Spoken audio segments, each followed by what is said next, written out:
नमस्कार दोस्तों, आपका स्वागत करता हूं इस YouTube channel SK coaching centre पर। दोस्तों आज हम लोग रीजनिंग के प्रैक्टिस सेट के पार्ट नंबर 51 को देखने वाले हैं और इस वाले पार्ट के अंदर आज हम लोग रीजनिंग के अलग अलग प्रकार के इम्पोर्टेंट प्रश्न को देखेंगे। सारे प्रश्न आपके आने वाले आगामी सभी परीक्षाओं के लिए काफ़ी महत्वपूर्ण होने वाला है। तो सभी प्रश्न को पहले आप लोग खुद से ज़रूर सॉल्व करने की कोशिश कीजिएगा और आप लोग हमारे साथ अंत तक जरूर बने रहिएगा। सभी प्रश्न को हम लोग एकदम शॉर्ट ट्रिक के साथ सॉल्व करेंगे। तो चलिए हम लोग एक नंबर क्वेश्चन की ओर चलते हैं।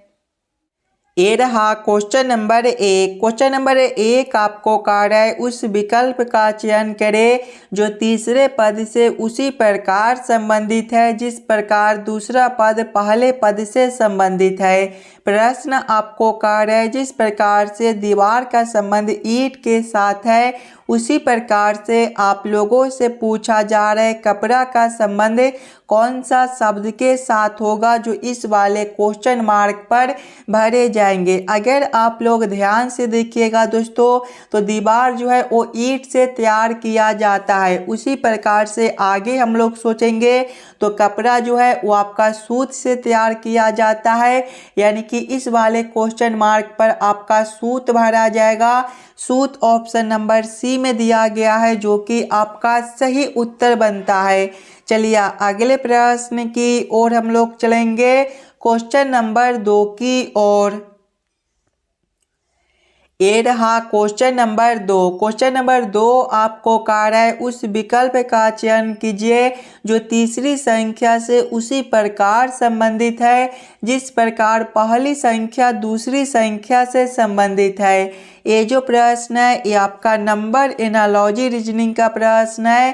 प्रश्न आपको कह रहा है जिस प्रकार से 9 का संबंध 86 के साथ है उसी प्रकार से आप लोगों से पूछा जा रहा है 13 का संबंध कौन सा संख्या के साथ होगा जो इस वाले खाली स्थान पर भरे जाएंगे। सबसे पहले हम लोगों को क्या करना है, 9 से 86 लाना है। अगर आप लोग ध्यान से देखिएगा 86 को तो ये आपका 9 का स्क्वायर के करीब में है, यानी कि पहले हम लोग क्या करेंगे, 9 है तो 9 का स्क्वायर करेंगे। 9 का स्क्वायर आपका 81 होता है और 81 में अगर हम लोग 5 ऊपर से जोड़ते हैं 81 प्लस 5 करते हैं तो आपका 86 बनता है। वही सेम हम लोग आगे करेंगे। आगे संख्या 13 है तो पहले हम लोग 13 का स्क्वायर करेंगे।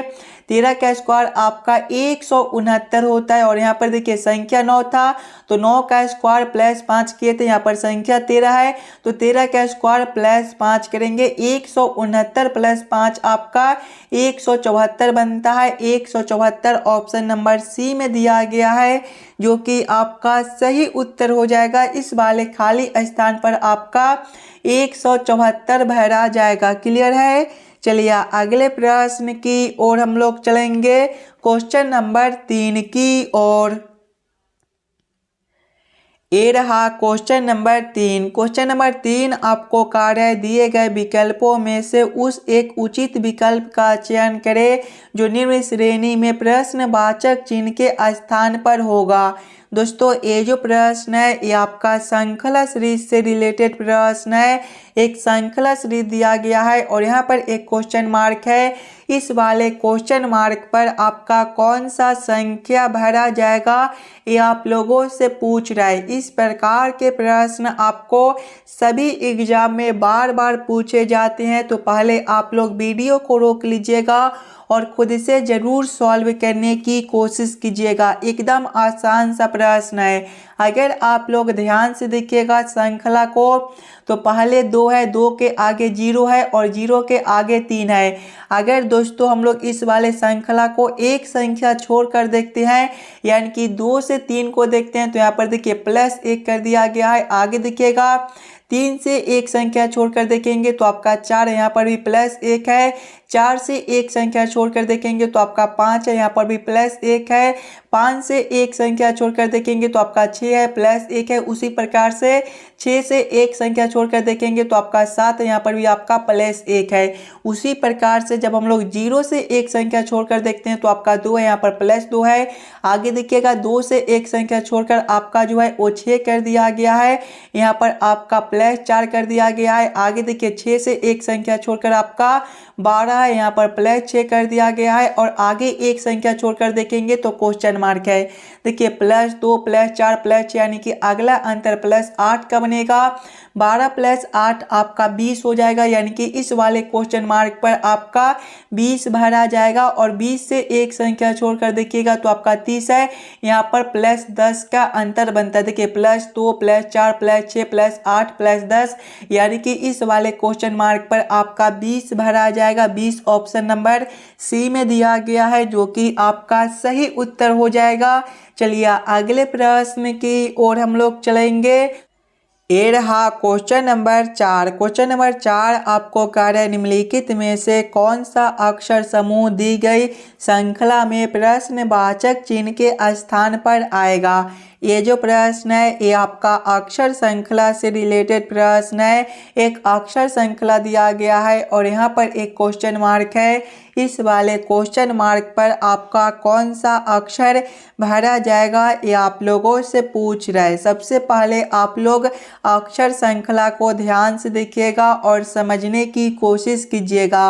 अक्षर श्रृंखला को देखिएगा तो पहले आपका U और V दिया गया है, इसके आगे देखिए आपका OY दिया गया है, इसके आगे देखिएगा तो आपका IV दिया गया है, IB के आगे देखिएगा तो आपका EE दिया गया है और इसके आगे आपका क्वेश्चन मार्क है। अगर आप लोग ध्यान से देखिएगा दोस्तों सिंगल अक्षर को तो U से आपका O है, यहाँ पर -6 कर दिया गया है। आगे देखिएगा O से आपका I है -6 है। आगे देखिए I से आपका E है -4 है और आगे आपका क्वेश्चन मार्क है। ध्यान से देखिएगा 2 बार -6 है, आगे -4 यानी कि आगे अब आपका एक बार फिर से -4 का अंतर बनेगा। देखिए 2 बार -6 तो आगे आपका अब 2 बार -4 का अंतर बनेगा। जब हम लोग E-4 करेंगे तो आपका कौन सा अक्षर बनेगा?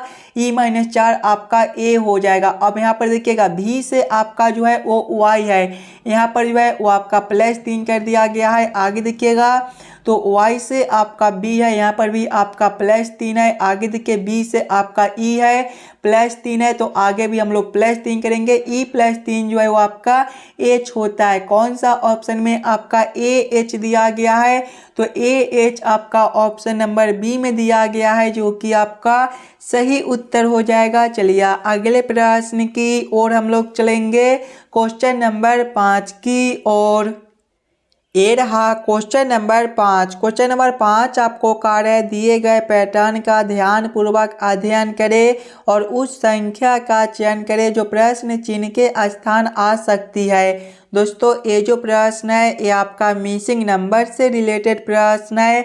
यहाँ पर आपका एक क्वेश्चन मार्क दिया गया है। इस वाले क्वेश्चन मार्क पर कौन सा संख्या भरा जाएगा ये आप लोगों से पूछ रहा है। दोस्तों जब भी आपको इस प्रकार के मिसिंग नंबर से रिलेटेड प्रश्न देखने को मिले तो ऐसे प्रश्न को हम लोग दो तरीके से सॉल्व करने की कोशिश कर सकते हैं। या तो प्रश्न को हम लोग इस वाले लाइन से सॉल्व करने की कोशिश करेंगे या फिर प्रश्न को हम लोग इस वाले लाइन से सॉल्व करने की कोशिश करेंगे। अगर दोस्तों पहले हम लोग इस वाले प्रश्न को इस वाले लाइन से सॉल्व करने की कोशिश करते हैं तो पहले हम लोग ये समझने की कोशिश करेंगे 3 और 16 से आपका 26 किस प्रकार से लिखा हुआ है, 4 और 20 से 32 किस प्रकार से लिखा हुआ है। उसी प्रकार से हम लोग सोचेंगे 6 और 28 से हमारा कौन सा संख्या बनेगा जो इस वाले क्वेश्चन मार्क पर भरे जाएंगे। सबसे पहले हम लोगों को क्या करना है, 3 और 16 से 26 लाना है। अगर आप लोग ध्यान से देखिएगा तो दूसरा संख्या 16 है। अगर हम लोग दूसरा संख्या गुना करते हैं 2 फिर हम लोग माइनस करते हैं, पहला संख्या आपका 3 है तो 3 गुना 2 आपका कितना हो जाएगा, देखिएगा 16 गुना 2 आपका 32 हो जाएगा। 32 माइनस करेंगे हम लोग 3 गुना 2 आपका 6 हो जाएगा। 32 माइनस 6 आपका जो है वो 26 बनता है। 26 आपका यहाँ पर दिया गया है। वही सेम हम लोग आगे करेंगे। दूसरा संख्या 20 है, तो पहले हम लोग क्या करेंगे, यहाँ पर जो है वो 20 गुना 2 करेंगे, फिर हम लोग माइनस करेंगे। पहला संख्या कितना है, 4 है, तो हम लोग क्या करेंगे, 4 गुना 2 करेंगे। यहाँ पर देखिएगा 20 गुना 2 आपका 40 बनेगा, माइनस करेंगे हम लोग 4 गुना 2 आपका 8 हो जाएगा। 40 माइनस 8 आपका जो है वो 32 बनता है। 32 भी आपका यहाँ पर दिया गया है, यानी कि इस वाले प्रश्न को हम लोग इसी प्रकार से सॉल्व कर सकते हैं। तो वही सेम हम लोग आगे करेंगे।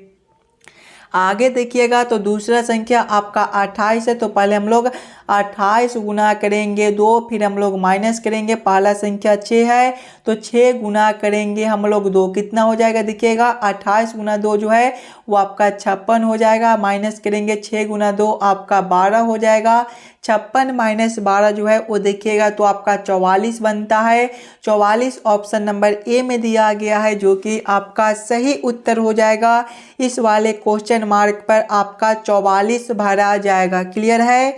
चलिए अगले प्रश्न की ओर हम लोग चलेंगे, क्वेश्चन नंबर 6 की ओर।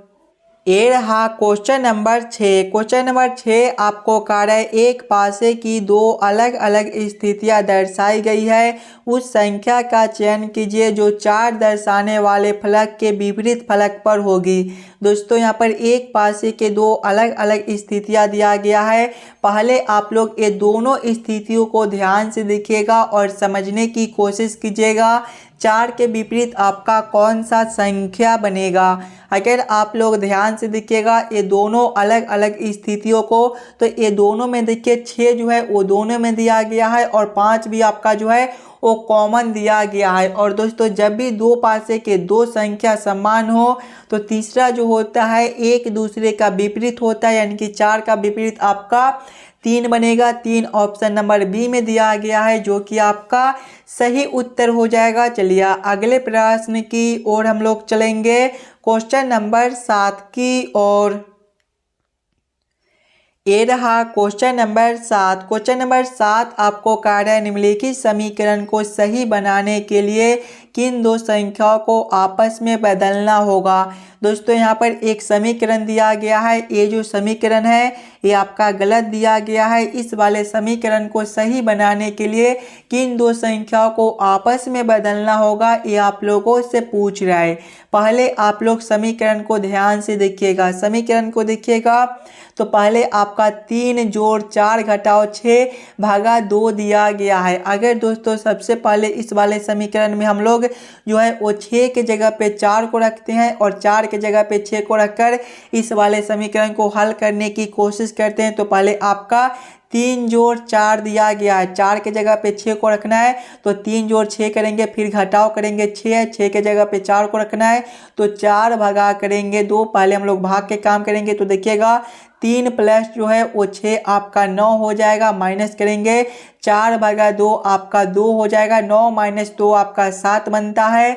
7 आपका यहाँ पर दिया गया है, यानी कि इस वाले समीकरण को सही करने के लिए जो है वो 6 के जगह पे 4 और 4 के जगह पे 6 को रखना होगा। कौन सा ऑप्शन में 6 और 4 दिया गया है, तो ऑप्शन नंबर डी में आपका 6 तथा 4 दिया गया है, जो कि आपका सही उत्तर बनता है। चलिए अगले प्रश्न की ओर हम लोग चलेंगे, क्वेश्चन नंबर 8 की ओर। ये रहा क्वेश्चन नंबर 8। क्वेश्चन नंबर 8 आपको कार्य निम्न आकृति में वृत्तों की संख्या ज्ञात कीजिए। दोस्तों इस वाले आकृति में टोटल कितना वृत्त दिया गया है ये आप लोगों से पूछ रहा है। पहले आप लोग इस वाले वीडियो को रोककर खुद से ज़रूर काउंटिंग करने की कोशिश कीजिएगा, इस वाले आकृति के अंदर टोटल कितना वृत्त बनता है। अगर आप लोग ध्यान से देखिएगा तो सबसे पहला वृत्त आपका ए वाला हो जाएगा, दूसरे को देखिएगा तो आपका ए वाला जो है ये आपका दूसरा वृत्त बनता है। तीसरे को देखिएगा तो आपका ए वाला बन जाएगा। चौथा आपका ए बनता है। पांचवा ए बनता है। छठा ए बनता है। सातवां ए बनता है। आठवां आपका ए बनता है। नौवां ए बनता है। 10वां ए बनता है और 11वां आपका ए वाला हो जाएगा। 12वें को देखिएगा तो आपका ए वाला हो जाएगा। 13वां जो है वो आपका ए वाला बनता है, ये आपका 12वां है। 14वां आपका ए बनता है। 15वां आपका ए हो जाएगा और 16वां आपका जो है वो ए वाला बनता है। अभी इसमें आपके और वृत्त बनते हैं, ध्यान से देखिएगा। तो 17वां आपका ए बड़े वाला एक बनता है, ए जो है ये आपका 17वां हो जाएगा। उसी प्रकार से 18वां आपका ए वाला बनता है दोस्तों। और 19वें को देखिएगा तो ए वाला जो है वो आपका 19वां वृत्त बनता है। यानी कि इस वाले आकृति के अंदर आपका टोटल 19 वृत्त बनता है। 19 ऑप्शन नंबर ए में दिया गया है, जो कि आपका सही उत्तर हो जाएगा। चलिए अगले प्रश्न की ओर हम लोग चलेंगे, क्वेश्चन नंबर 9 की ओर। ये रहा क्वेश्चन नंबर 9। क्वेश्चन नंबर 9 आपको कह रहा है उस वेन आरेख का चयन करें जो निम्नलिखित वर्गों के बीच के संबंध को सबसे अच्छे तरीके से दर्शाता है। दोस्तों ये जो प्रश्न है ये आपका वेन आरेख, वेन डायग्राम से रिलेटेड प्रश्न है। राज्य, जिला और कॉलोनी का किस प्रकार से वेन आरेख, वेन डायग्राम बनेगा, ये आप लोगों से पूछ रहा है। सबसे पहले आप लोग ये समझने की कोशिश कीजिएगा राज्य, जिला और कॉलोनी में कौन शब्द किसके साथ संबंधित है, किसके अंदर हम लोग किसको रख सकते हैं। अगर आप लोग ध्यान से देखिएगा तो राज्य के अंदर जो है वो आपका जिला होता है और जिला के अंदर आपका कॉलोनी। यानी कि सबसे पहले हम लोग राज्य के लिए एक गोला बना लेंगे, राज्य के अंदर आपका जिला आ जाएगा और जिला के अंदर कॉलोनी। इस प्रकार का वेन आरेख, Venn diagram option number C में दिया गया है, जो कि आपका सही उत्तर बनता है। चलिए अगले प्रश्न की ओर हम लोग चलेंगे, क्वेश्चन नंबर 10 की ओर।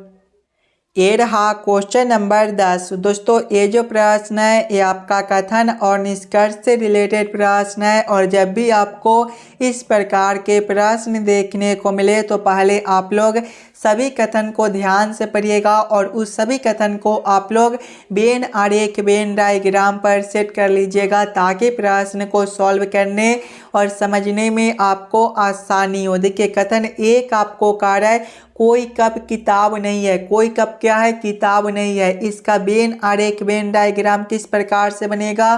कोई कप किताब नहीं दिया गया है, यानी कि ये जो आरेख है आपका कप के लिए हो जाएगा और ये जो आरेख है आपका किताब के लिए हो जाएगा। ये दोनों आरेख आपके अलग अलग बनेंगे। ये जो आरेख है आपका कप के लिए तो आप लोग यहाँ पर कप लिख लीजिएगा और ये जो आरेख है आपका किताब के लिए तो आप लोग यहाँ पर किताब भी लिख लीजिएगा, ताकि प्रश्न को सॉल्व करने और समझने में आपको कोई दिक्कत ना हो। आगे कथन को पढ़िएगा। कथन 2 आपको कह रहा है सेब कप है। सेब क्या है?